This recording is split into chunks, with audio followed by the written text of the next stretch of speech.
Nail him to the chair, Brian. Morning, everybody. Fox News Alert Now reports of a new short-term fix for Obamacare that could leave you, the taxpayer, holding the bag. Some say it already looks like a bailout for the insurance companies. There's that B word again. Good morning, everybody. I'm Bill Hemmer, and welcome here to America's Newsroom. Get a load of this. Morning, Martha. Yeah, that's a good way to start the day. Good morning, Bill. Hi, everybody. I'm Martha McCallum. So this is the bombshell that hit last night. Reports that the White House could cut a deal so that insurance companies could get their money, since the website still doesn't have the so-called back end set up to actually get paid. And here's how it would work. The insurance companies would basically estimate to the government and say, here's how much it's going to cost us to cover X, Y, and Z. And then Uncle Sam will cut a check basically on the honor system. Then both sides say that they're going to square things away when they get better figures on down the road. Unbelievable. Here's why we have such a rush for a fix. Americans have 19 days to sign up and enroll in order to get coverage for 2014, and the insurance companies need to get paid. You need to keep them on board. Byron York, chief political correspondent, Washington Examiner, Fox News contributor, and here we go. They call it a workaround in Washington. I mean, you could call it a bailout, Byron.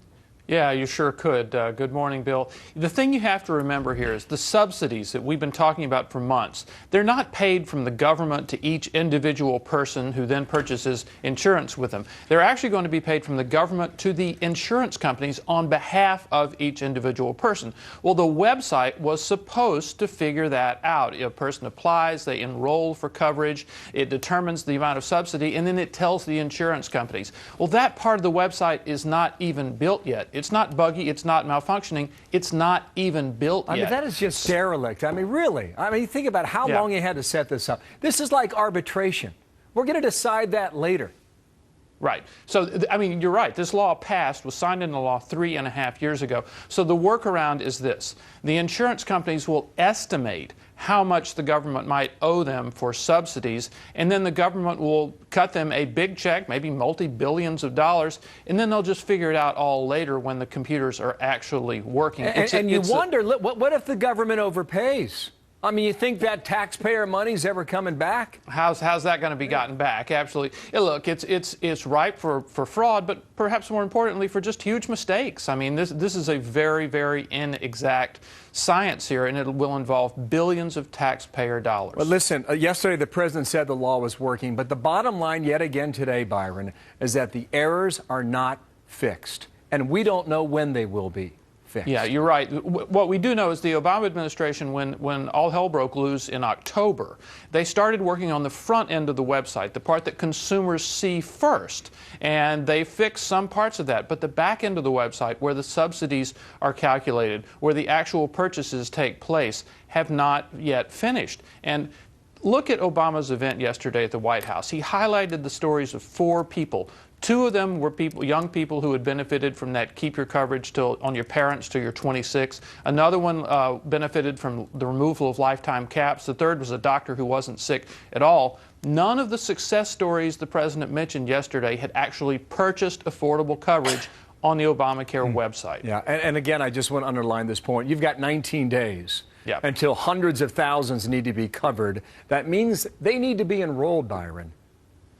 It's just not happening. I mean, there's just no doubt about it. And if you listen to some policy wonks in Democratic circles, they're saying openly now that this 7 million figure, remember they want to enroll 7 million people by March, they're saying it's just not going to happen. Not going to happen, but they're saying it'll still be okay because there'll be a correct mix of young people and older people. But right now, a lot of people in the know are saying the Obama administration's goal for this is not going to happen. It's an amazing thing. You wake up every morning, there's a new wrinkle, and a significant one at that. Thank you, Byron York, leading our coverage there in Washington. Martha. So that's the backdrop for today, and you've got a defiant president on this issue, basically coming out yesterday and saying no retreat and no surrender on the issue of Obamacare. He has launched a 20-day PR blitz to try to get Americans signed up by the 23rd.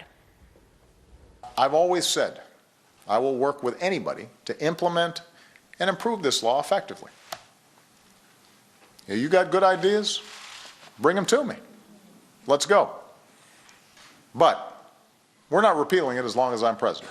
I want everybody to be clear about that. Republicans clearly not convinced. Earlier in the day, Speaker John Boehner saying the law fundamentally is the problem. This bill is fundamentally flawed. causing people to lose the doctor of their choice, causing them to lose their health plan. And if that isn't enough, they're having to pay much higher prices at the same time. That's just one of the many problems Republicans see now with the law. I talked to Congressman Kevin McCarthy of the House Republican leadership a few moments ago, and I asked him about the new accusations about the Republican Party, about obstructionism. We'll play that interview, and you will hear his answer and how the GOP will fight back on that charge coming up a little later. Boy, and amidst all of this, some very strong words on Capitol Hill yesterday from constitutional law professors, of which the president used to be one, you may recall. They have now called the president out for what they see as overstepping the power of the office of the presidency. Michael Cannon says that the president's power grab is unprecedented and that it could lead to some very serious repercussions. There is one last